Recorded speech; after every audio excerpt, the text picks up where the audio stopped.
was once a king who ruled by feeling alone. When anger rose in him, he declared war. When joy moved through him, he emptied the treasury for festivals.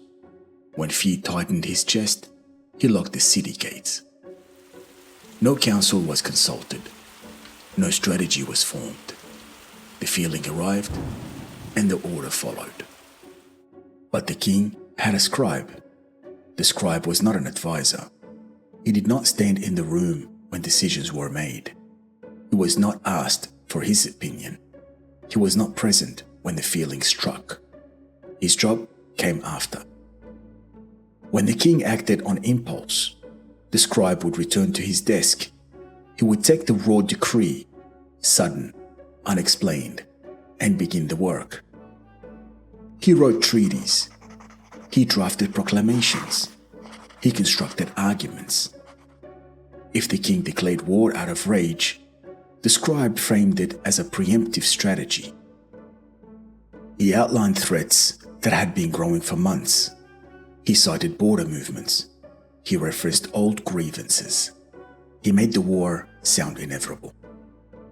If the king emptied the treasury for a festival out of joy, the scribe wrote economic papers.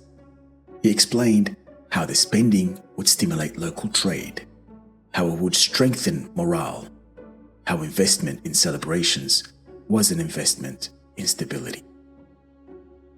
If the king locked the gates out of fear, the scribe composed security briefings. He listed vulnerabilities. He highlighted risks. He made caution sound like wisdom. And the people read the scribe's words. They nodded. "Our king is wise," they said. "Look at how sound his reasoning is." The scribe's work was flawless. Every argument was structured. Every justification was coherent. Within the logic he built, everything made sense. And it convinced more than the people.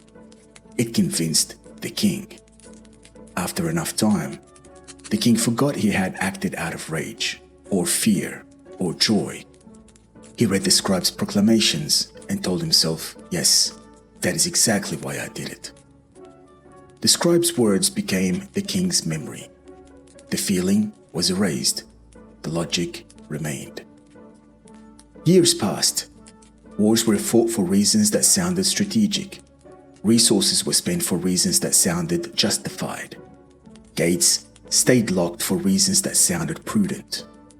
And every time, the scribe made it coherent.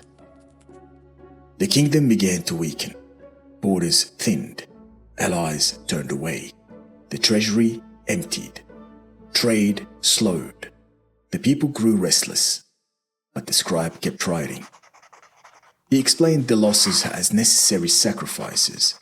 He framed the isolation as strength. He turned decline into a narrative of resilience. And the king kept believing him. Until the day the enemy reached the gates.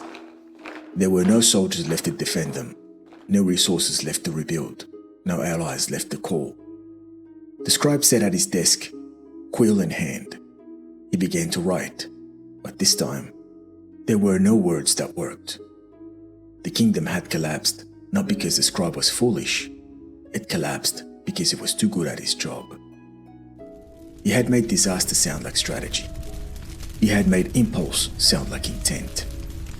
He had made feeling sound like reason. And no one, least of all the king, had ever questioned it. The scribe looked at the pages he had written over the years. Stack of them. Perfect logic. Flawless justification. All of it built on decisions made in moments the king no longer remembered. The gates fell that night. The scribe burned his papers in silence, not because they were false, but because they had never been true.